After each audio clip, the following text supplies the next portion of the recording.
You're listening to Take 5, the podcast where we pause the noise and tune into the stories that matter.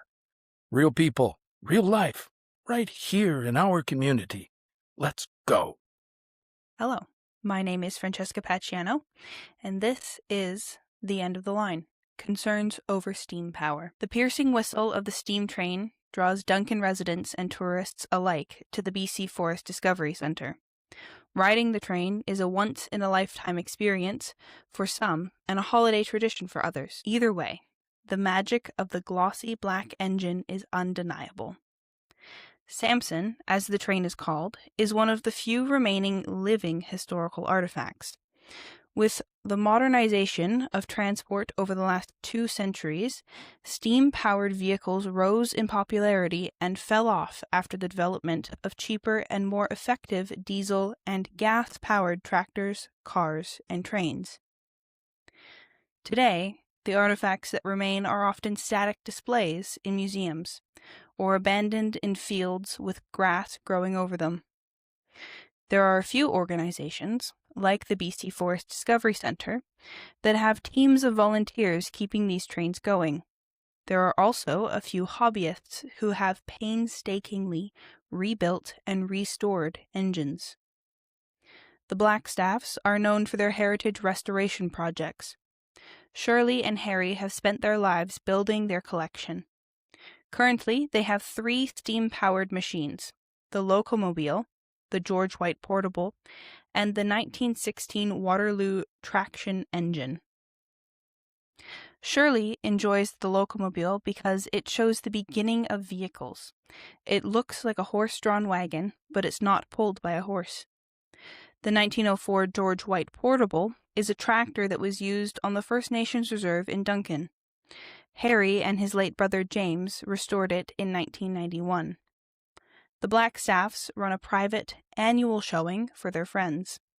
Photos from the event show steam billowing around the green and red painted frame of the Waterloo. It's the past brought back to life. But even on their own property, they're having trouble getting their machines certified for operation. In a letter written to the Technical Safety of BC in 2017, Harry expressed some of his concerns regarding the amount of care that the organization and its inspectors put into determining if these machines are in safe hands. In the last few years, my steam engines have been inspected at a minimal level by untrained inspectors. I feel I have more knowledge and experience about steam inspections and what needs to be done to make them safe than the current inspector. I have my steam locomotive ticket and 50 years of experience operating steam engines safely. Shirley mentioned that the problem isn't just that the inspectors are untrained on the old systems. They often have a limited experience with small machines. They're used to inspecting mills or in factories. It's this disconnect between the government inspectors and the hobbyists that leaves the Blackstaffs and others feeling like the government doesn't care about them. The unaffordability and the lack of reliable certification is causing Shirley to rethink hosting her annual events. As for the fate of the machines, they're probably going to end up sitting in a museum building with their information. They might have a video showing them running, but that's about all you can do. Murdoch has been working with the Blackstaffs on restoration projects for decades. Harry and James were the ones who got Ross interested in steam. Ross spent his career working as a marine engineer and found that a lot of the skills transferred over. Now he's working on his own restoration projects. I'm working on a 25-ton steam tractor now. I bought one off of a museum in Vancouver. That was just parts. It's a very painstakingly long process to find pieces. He's been working on this project for 35 years and estimates that he's only halfway to completion. One of the issues with hobby restorations is that the pieces tend to be expensive or nearly impossible to find. Ross gets his pieces made in the US and then shipped across Canada. I've been waiting for pieces for 5 years. The only way I can get the parts is by having to wait until there's a truck coming out here. Hey there. It's time to relax, get comfortable, and grab your copy of Take 5 News magazine, because we know what you like. And here at Take 5, we like our news to be like our men, local and independent. The process of restoration is further stalled by the government's safety regulations. The move away from steam to oil and gas and electric means that pressurized systems are almost exclusively high-pressured systems. He has also found that these inspectors often don't fully know how these older machines work. These boiler inspectors don't even know which end they're looking at. He expressed frustration at the fact that his life of experience working with these machines and his certification as a marine engineer is ignored. I'm a marine engineer, but according to the boiler branch, the BC Safety Authority, it doesn't count. Ross also noted that the cost for an inspection is roughly $400 annually. Once you start this process of into their little regime, you've got to keep paying the money, and they won't come and look at the boiler.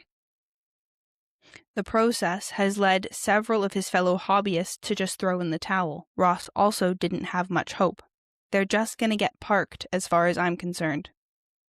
Despite this, Ross still thinks that the preservation of these machines in their full operational form is valuable and wanted by the public.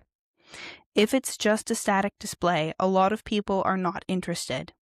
It's just a big hunk of iron, and they have no idea what it did or does. He says that the public is interested in these machines. They just often don't have the ability to commit to these great works of restoration and preservation. In the end, it's a love of steam that keeps him going. They're an animal of their own, and when you light that fire and get steamed up, things change. Us crazy old steam engineers just love it. Technical Safety BC is the branch of the BC government that ensures proper safety, certification, and training are taken into account before machines of this nature are operated. In a statement to Take 5, they addressed some of the frustrations voiced by the hobbyists. The tractors and trains worked on by the hobbyists are classed as antique show boilers. While this classification does include two different pressure weights, low and high, the price point is based on the size of the boiler rather than a flat cost. These boilers require an operating permit, and the fee is based on the heating surface area of the boiler. The statement also noted that because these machines are often idle for long periods of time, deterioration can occur unnoticed. Maintaining a safe operational state is essential to avoiding possible risks.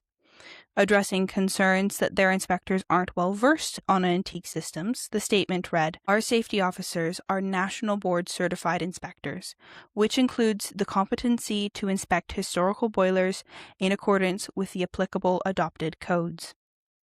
The statement concluded by affirming that these machines are valuable markers of our history. Antique show boilers are an excellent illustration of early boiler design, construction, and operation. The love of steam is what drives the volunteers of the Western Vancouver Island Industrial Heritage Society. They run a heritage railway owned by the town of Port Alberni. David Hooper is an editor for the Society's newsletter and has been volunteering with them for over 20 years. Historically, Port Alberni was an important logging town on Vancouver Island. Both steam and diesel engines were integral to the success of the industry. The 1929 Baldwin engine was used as a working train in the town, and from 2018 to 2020, local boilermakers donated their time to restore it. Today, the Baldwin is a cherished feature of the Christmas train. It's a special part of the holiday season to experience the cold December air and the white, billowing steam. But despite its nostalgic charm, there are real challenges to running the engine. It weighs 90 tons of steel with water, and in this cold weather, you have to heat up the whole darn thing, including the water up to a boiling temperature. It takes maybe 3 hours or so to start the boiling water to make the steam before you go anywhere. Diesel, on the other hand, is quicker. It's sort of like you hopping in a car. With the added time and resources it takes to run the Baldwin, the Society only runs the engine on busy days, like Christmas and Halloween. When the Baldwin was first built, the engine was designed to burn bunker fuel. David said that during the restoration, the city of Port Alberni requested the oil be changed to diesel because of how heavy and dirty bunker fuel is. But that change also comes at a cost. It's more expensive than gasoline, so that also puts the price up even more. It makes it very prohibitive. As the volunteers for the society get older and steam moves farther into the past, the question about preservation becomes the forefront of the conversation. David noted that in Ladysmith, the decision was made to make static displays. In Port Alberni, they're still trying to keep these machines alive. It's a question of affordability, or perceived affordability. How much do you value your history? And what price is there to preserve your history? People who are interested in these machines don't always have the skills or ability to restore them. At best, these machines will soon be static displays in a museum. David pointed out that even museums need to consider how many artifacts are needed to tell a story. Today, operations continue as normal. The Baldwin sprang a leak over the Christmas holiday, and the volunteer boilermakers were assessing the extent of the leak and if it's worth saving. That's the world of steam and operating vintage machinery. That's a wrap on this edition of Take 5. Thank you so much for spending a few minutes with us. Until next time, take care of yourself, take care of each other, and hey, Take 5.